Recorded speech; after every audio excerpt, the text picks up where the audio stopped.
Okay, so here's part two of our resume viewing thing. This one is the one on page 113. This format here, the textbook refers to it as a functional resume. I call it a skills-based resume. It's the same thing. They focus on what it is that you can do versus where and when you've done in the past, as happens in a chronological resume. This format is what you're going to be using for the resume for this assignment. You have no other choice. You cannot do the other type of resume. I mean, you can for extra credit.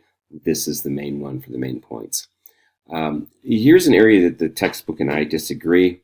The textbook suggests, I think, that functional resume is good for someone who has a ton of experience and wants to highlight their skills. And I guess it could be used that way. In my opinion, skills-based resume is good for someone who is changing careers, who is going to a job where their past work experience does not maybe not seem to translate directly. It's good for someone who has had a gap in their work. All right, and this looks bad. It looks like you were unemployed or unemployable, but things may happen. You were sick, family emergency, the economy went bad, you were in prison. Right? There's a variety of reasons why you might have that gap. So this focuses less on that and more on what you're able to do. And then the third thing I think it's really good for is for students who generally are coming out of college without that relatable work experience. And we have to focus on those things that you can do. All right, so let's take a look at this. Starts off his name, his address and information. Perfect. He has his objective, a senior architect position in a firm that specializes in urban revitalization project. Good. Now we see here in the skills section, all right, we have 3 skill sets and we have 2 to 3 skills per. And I'm going to want you to have at least 3 to 4 skills in each skill set. So let's take a look at this part here. He has the first one, leadership experience. Notice also he's doing these in bold and then he's indenting the skills. Skill set bold, indent the skills. He's using the verb first phrasing that we talked about, managed, led, awarded, experienced.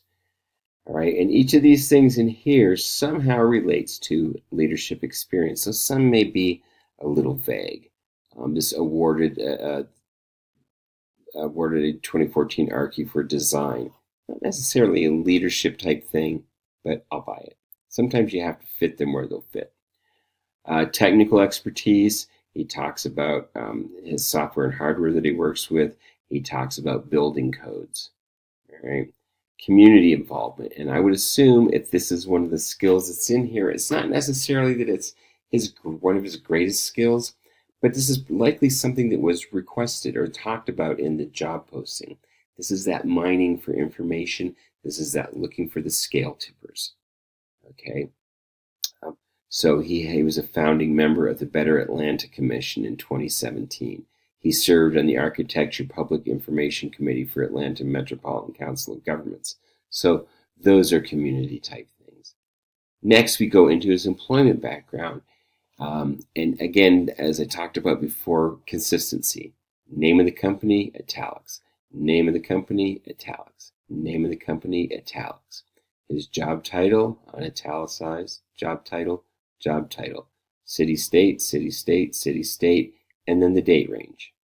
Okay, and it's reverse chronological order, 2011 to present, 2007 to 2011, 2006 to 2007. Part of the reason, again, that we want to make sure that we're doing this in reverse order is if this resume happens to get scanned by a computer, if it's going through looking for experience and it scrolls down and you had this job first, they would see that the computer would see this and say, this person hasn't worked since 2007. Bam, and kick you out the door. Next, he has his educational background. Notice in previous examples we looked at, this was spelled out. Here we just have BA because everyone knows what it means, what the degree is in, what school, city, state, and the date he got it. Associate's degree, right? Same thing, city, state, where he got it. And he winds up with professional memberships. This end part could be all kinds of things. This could be, um, it could be awards and achievements that you received. It could be community activities. There's a lot of different things that could go in this area. Winds it up with references available upon request. Recently, I saw a sign that said that this was a resume killer, that you should just automatically give your resumes. And I'm going to say to you, no, don't waste the time or the paper. If they ask for it, you give it to them. All right, so that's that one. Again, look at these things as you're working on it. Let's take a jump over here to some of my resumes. So this is my basic resume right here. Let me make this bigger. I actually just created this one recently because I didn't have a skills-based resume. Very simple, got my name, big text, contact information. Objective, and then this is a note for me, and it's basically saying if I'm applying for a job, it's telling me put in that type of job I'm applying for. I have my skills, an indent to the skill set. So I have leadership / management, interpersonal skills, computer.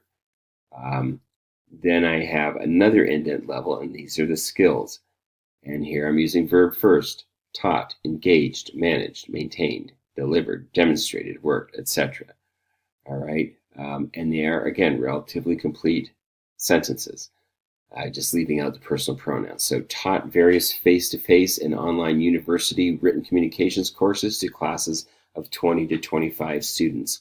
So this is what I did.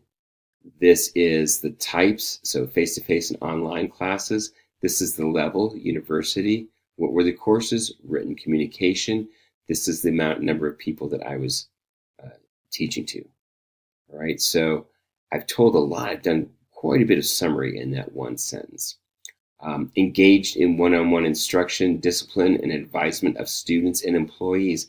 This is a good example of where I'm taking something I've done in two different jobs. So as an instructor and as a department manager. But this stuff here, the basic skills involved are the same. So I'm able to combine these into one. All right, interpersonal skills. All right, I'm focusing this on work that I've done as an instructor, but notice I don't specifically say college, all right? Because the focus on this should be that I can do lectures, that I can do speeches, and I can do impromptu talks. Talk about customer service, all right? And various ways that I've done that. My computer work now, well, this is not a verb first thing. I'm wanting to emphasize how many years experience I have working with computers and stuff. Type of files that I've worked with, different platforms. Again, taught and trained. I've started pulling some of this training down, but it is computer related. Next, I go to work experience. Let's talk about consistency. I've set it up. I always like to see, as an interviewer, I like to see that date range to begin with. So that's what I've done. And I've chosen to do the month number / year, the 2-digit year. And I've chosen to use the word to instead of a hyphen. All right, present. Where am I working? All right, prior to that, I worked at CNM. And actually, that was in between. All right, so that you can see that these dates are overlap. Prior to that, I worked at the university, but I was a teaching assistant. And that's as far back as I go. You really don't need to go back more than 5 years, right? My education, here's my degrees, my special awards with them because I was special, and where I got it and the date that I got it, all right? And CNM. So if I wanted, sometimes I throw my high school in here, El Dorado High School in Albuquerque, just because if I'm interviewing for a job here, maybe that person might have gone to El Dorado too, and it can be a conversation starter. My awards, honors, and distinctions, all right?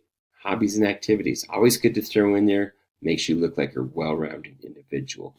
Let's flip over here to this other one. This is my CV, curriculum vitae. I'm not going to talk too much about this.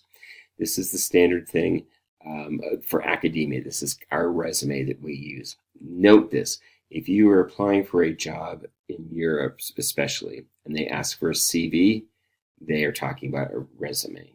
In the U.S., a CV is generally it's related to research and academia. In this case, we lead off with education, and we go because most of my experience is teaching. I go with my teaching. If you're primarily a researcher, you would go with research first and then to teaching. I throw in a little bit of my prior work experience just to show that I have done other things. Talk about my dissertation. This is a standard thing that would go into a CV. And CVs are also used, in addition to applying for teaching jobs and research jobs, they're also used if you're applying to grad school. And while you're in grad school, you'll submit one.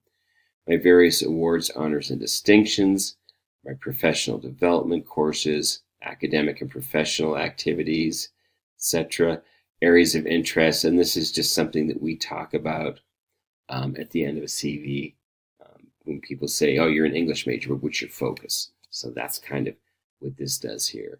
I'm almost out of time. If anybody would like, I'll be willing to post these online as samples so you can kind of go through and get a sense of those. All right, so that is that.